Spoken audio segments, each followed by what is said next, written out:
ಕೇಳಿ, ಪ್ರಧಾನಮಂತ್ರಿ ಕೂಡ ಕೇಳಿ, ಯಾರು ಬೇಡ ಅಂದಿದ್ರು. ಹೌದು ಸರ್, ನಾವೇ ಈಗ VBG ಗ್ರಾಮ್ಜಿನೂ ನಾವೇ ಮಾಡಬೇಕು. ಕೇಂದ್ರ ಪುರಸ್ಕೃತ ಕಾರ್ಯಕ್ರಮಗಳು ಯಾವ್ದು ಮೋದಿ ಅವರ ಹೆಸರಿದೆ ಅದಕ್ಕೆಲ್ಲಾನು ನಾವೇ ದುಡ್ಡು ಕೊಡಬೇಕು. ಜಲ್ ಜೀವನ್ ಮಿಷನ್ಗೂ ನಾವೇ ದುಡ್ಡು ಕೊಡಬೇಕು. ರೈತರ ಸಾಲನು ಮನ್ನಾ ಮಾಡಬೇಕು ಅಂದ್ರೆ ಮಾಡೋಣ. ಇವ್ರು ಏನ್ ಮಾಡ್ತಾ ಇದ್ದಾರೆ? What is the state government responsibility versus the central governments responsibility?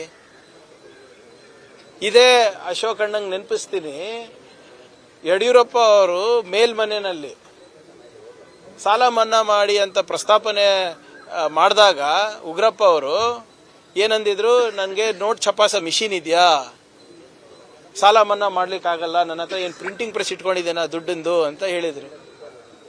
ಅವಾಗ ಅವ್ರದೇ ಸರ್ಕಾರ ಇತ್ತಲ್ಲ. ಬಹಳ ಸ್ಪಷ್ಟವಾಗಿ ಮುಖ್ಯಮಂತ್ರಿಗಳು ಏನು ಹೇಳಿದ್ದಾರೆ, ಇನ್ನ ಈಗ ಗ್ರೌಂಡ್ ಟ್ರೂತಿಂಗ್ ಆಗಬೇಕು, ವರದಿಗಳನ್ನು ಸಲ್ಲಿಸಬೇಕು, ದತ್ತಾಂಶಗಳು ಬರಬೇಕು, ಅದಾದ್ಮೇಲೆ ನಾವು ನೋಡ್ತೀವಿ.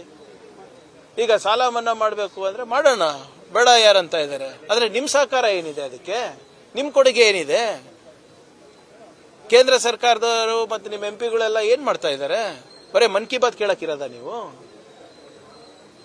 ನಾವು ಬಹಳ ಸ್ಪಷ್ಟವಾಗಿ ಮತ್ತೊಮ್ಮೆ ಹೇಳಲಿಕ್ಕೆ ಇಚ್ಛೆ ಪಡ್ತಾ ಇದ್ದೀನಿ, ಮಾನ್ಯ ಮುಖ್ಯಮಂತ್ರಿಗಳು ಎಲ್ಲ ರೀಜನಲ್ ಹೆಡ್ ಕ್ವಾರ್ಟರ್ಸ್ಗೆ ಹೋಗ್ತಾ ಇದ್ದಾರೆ.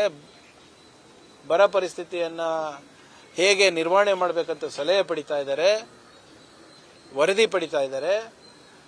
ಅದು ಏನು ಕೇಂದ್ರ ಸರ್ಕಾರದ ಮಾನದಂಡದ ಪ್ರಕಾರ ಡ್ರಾಟ್ ಡಿಕ್ಲೇರ್ ಆಗಬೇಕಾಗಿದೆ. ಅದಕ್ಕೆ ಏನೇನು ಬೇಕು ವರದಿಯನ್ನ ಸಿದ್ಧಪಡಿಸ್ತಾ ಇದ್ದಾರೆ. ಅದಾದ್ಮೇಲೆ ತಾನೇ ಇವೆಲ್ಲನು. ಮತ್ತೆ ಡ್ರಾಟ್ ಡಿಕ್ಲೇರ್ ಮಾಡಕ್ಕೆ ಹೇಳಿ ಕೇಂದ್ರ ಸರ್ಕಾರಕ್ಕೆ.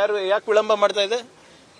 ನಮಗೆ ಪ್ರವಚನ ನೀಡೋದು ಬಿಟ್ಟು ಅಶೋಕ್ ಅವರಿರ್ಬೋದು, ವಿಜೇಂದ್ರ ಅವರಿರ್ಬೋದು, ಕೇಂದ್ರ ಸರ್ಕಾರಕ್ಕೆ ಪತ್ರ ಬರೀಲಿ. ಮಾನವೀಯತೆಯ ದೃಷ್ಟಿಯಿಂದ ತುರ್ತಾಗಿ ನೀವು ನಿಯಮಗಳನ್ನು ಸರಳೀಕರಣ ಮಾಡಿ ಸರಳಗೊಳಿಸಿ ಬರೋದು ಡಿಕ್ಲೇರ್ ಮಾಡಕ್ಕೆ ಹೇಳಿ.